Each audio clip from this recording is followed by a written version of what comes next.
Chapter 10. The felicitous idea occurred to me a morning or two later when I woke, that the best step I could take towards making myself uncommon was to get out of Biddy everything she knew. In pursuance of this luminous conception, I mentioned to Biddy when I went to Mr. Wopsle's grey tents at night that I had a particular reason for wishing to get on in life, and that I should feel very much obliged to her if she would impart all her learning to me.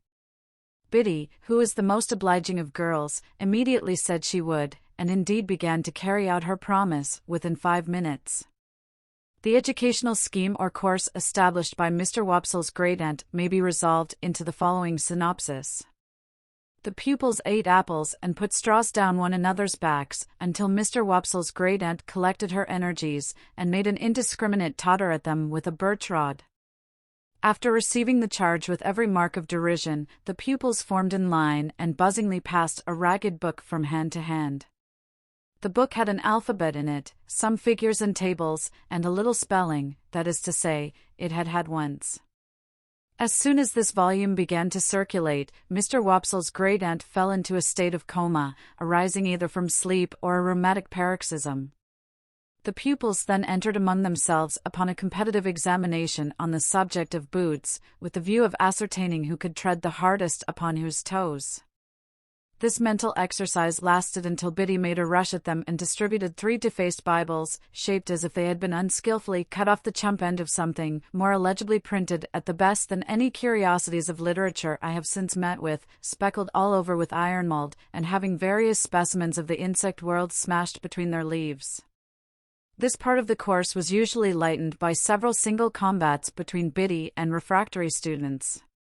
When the fights were over, Biddy gave out the number of a page, and then we all read aloud what we could, or what we couldn't, in a frightful chorus, Biddy leading with a high, shrill, monotonous voice, and none of us having the least notion of, or reverence for, what we were reading about.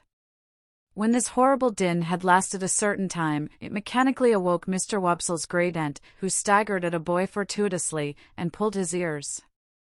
This was understood to terminate the course for the evening, and we emerged into the air with shrieks of intellectual victory.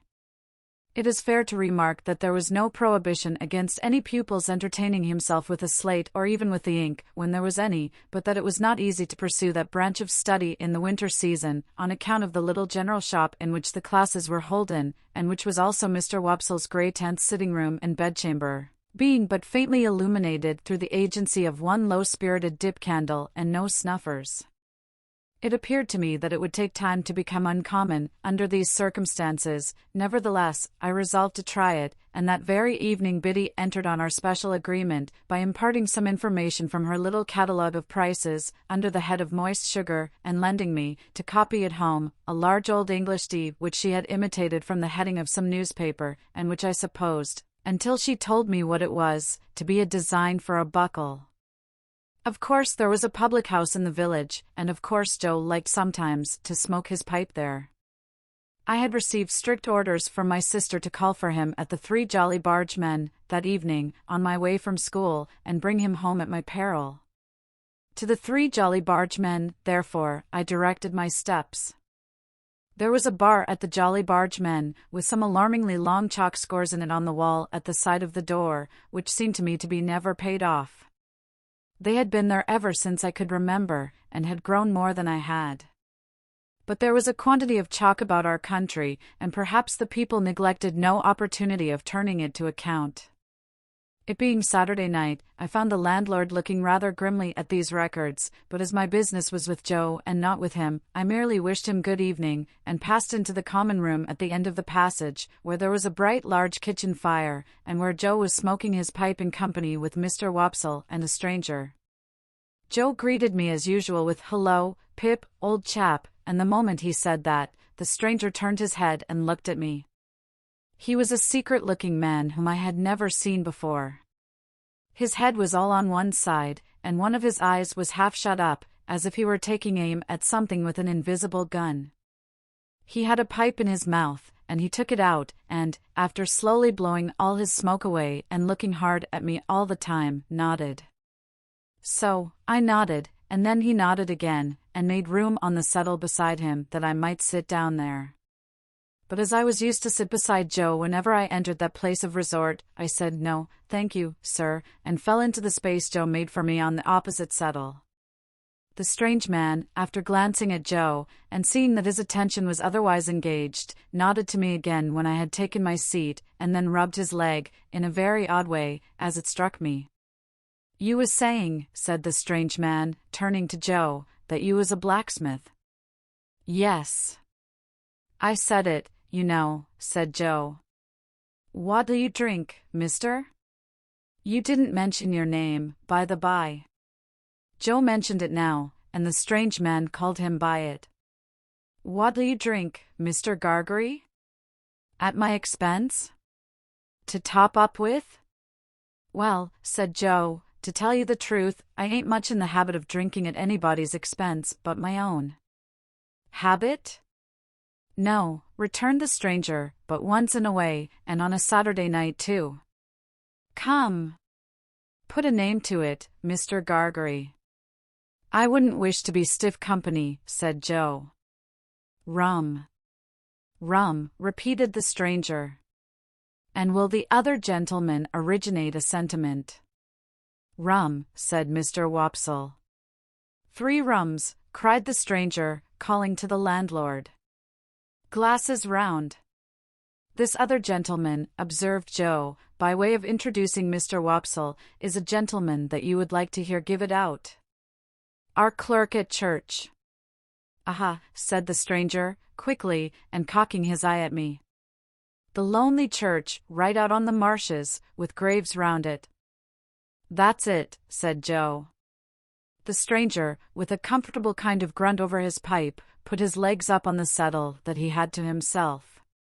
He wore a flapping broad-brimmed traveller's hat, and under it a handkerchief tied over his head in the manner of a cap, so that he showed no hair. As he looked at the fire, I thought I saw a cunning expression, followed by a half-laugh, come into his face. "I am not acquainted with this country, gentlemen, but it seems a solitary country towards the river." "Most marshes is solitary," said Joe. "No doubt, no doubt. Do you find any gypsies, now, or tramps, or vagrants of any sort, out there?" "No," said Joe, "none but a runaway convict now and then. And we don't find them easy." Mr. Wopsle?"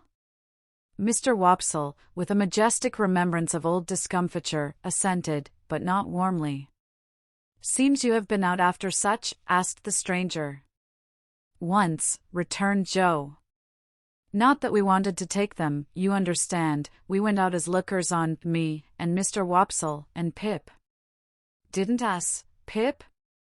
"Yes, Joe." The stranger looked at me again, still cocking his eye, as if he were expressly taking aim at me with his invisible gun, and said, "He's a likely young parcel of bones that." "What is it you call him?" "Pip," said Joe. "Christened Pip?" "No, not christened Pip." "Surname Pip?" "No," said Joe, "it's a kind of family name what he gave himself when an infant, and is called by." "Son of yours?" "Well," said Joe, meditatively, not, of course, that it could be in any wise necessary to consider about it, but because it was the way at the Jolly Bargemen to seem to consider deeply about everything that was discussed over pipes, "well, no." "No, he ain't." "Nevy?" said the strange man. "Well," said Joe, with the same appearance of profound cogitation, "he is not, no, not to deceive you, he is not, my nevy." "What the blue blazes is he?" asked the stranger. Which appeared to me to be an inquiry of unnecessary strength. Mr. Wopsle struck in upon that, as one who knew all about relationships, having professional occasion to bear in mind what female relations a man might not marry, and expounded the ties between me and Joe. Having his hand in, Mr. Wopsle finished off with a most terrifically snarling passage from Richard III, and seemed to think he had done quite enough to account for it when he added, as the poet says. And here I may remark that when Mr. Wopsle referred to me, he considered it a necessary part of such reference to rumple my hair and poke it into my eyes. I cannot conceive why everybody of his standing who visited at our house should always have put me through the same inflammatory process under similar circumstances. Yet I do not call to mind that I was ever in my earlier youth the subject of remark in our social family circle, but some large-handed person took some such ophthalmic steps to patronize me. All this while, the strange man looked at nobody but me, and looked at me as if he were determined to have a shot at me at last, and bring me down. But he said nothing after offering his blue blazes observation until the glasses of rum and water were brought, and then he made his shot, and a most extraordinary shot it was. It was not a verbal remark, but a proceeding in dumb show, and was pointedly addressed to me. He stirred his rum and water pointedly at me, and he tasted his rum and water pointedly at me. And he stirred it, and he tasted it, not with a spoon that was brought to him, but with a file. He did this so that nobody but I saw the file, and when he had done it he wiped the file and put it in a breast pocket. I knew it to be Joe's file, and I knew that he knew my convict, the moment I saw the instrument. I sat gazing at him, spellbound. But he now reclined on his settle, taking very little notice of me, and talking principally about turnips. There was a delicious sense of cleaning up and making a quiet pause before going on in life afresh, in our village on Saturday nights, which stimulated Joe to dare to stay out half an hour longer on Saturdays than at other times. The half hour and the rum and water running out together, Joe got up to go, and took me by the hand. "Stop half a moment, Mr. Gargery," said the strange man. "I think I've got a bright new shilling somewhere in my pocket, and if I have, the boy shall have it." He looked it out from a handful of small change, folded it in some crumpled paper, and gave it to me. "Yours," said he. "Mind!" "Your own." I thanked him, staring at him far beyond the bounds of good manners, and holding tight to Joe. He gave Joe good night, and he gave Mr. Wopsle good night, who went out with us, and he gave me only a look with his aiming eye. No, not a look, for he shut it up, but wonders may be done with an eye by hiding it. On the way home, if I had been in a humor for talking, the talk must have been all on my side, for Mr. Wopsle parted from us at the door of the Jolly Bargemen, and Joe went all the way home with his mouth wide open, to rinse the rum out with as much air as possible. But I was in a manner stupefied by this turning up of my old misdeed and old acquaintance, and could think of nothing else. My sister was not in a very bad temper when we presented ourselves in the kitchen, and Joe was encouraged by that unusual circumstance to tell her about the bright shilling. "A bad un, I'll be bound," said Mrs. Joe triumphantly, "or he wouldn't have given it to the boy. Let's look at it." I took it out of the paper, and it proved to be a good one. "But what's this?" said Mrs. Joe, throwing down the shilling and catching up the paper. "2 £1 notes?" Nothing less than 2 fat sweltering £1 notes that seemed to have been on terms of the warmest intimacy with all the cattle markets in the county. Joe caught up his hat again, and ran with them to the Jolly Bargemen to restore them to their owner. While he was gone, I sat down on my usual stool and looked vacantly at my sister, feeling pretty sure that the man would not be there.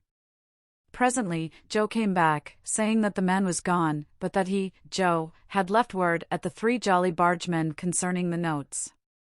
Then my sister sealed them up in a piece of paper, and put them under some dried rose leaves in an ornamental teapot on the top of a press in the state parlor. There they remained, a nightmare to me, many and many a night and day. I had sadly broken sleep when I got to bed, through thinking of the strange man taking aim at me with his invisible gun, and of the guiltily coarse and common thing it was, to be on secret terms of conspiracy with convicts, a feature in my low career that I had previously forgotten. I was haunted by the file too. A dread possessed me that when I least expected it, the file would reappear. I coaxed myself to sleep by thinking of Miss Havisham's next Wednesday, and in my sleep I saw the file coming at me out of a door, without seeing who held it, and I screamed myself awake.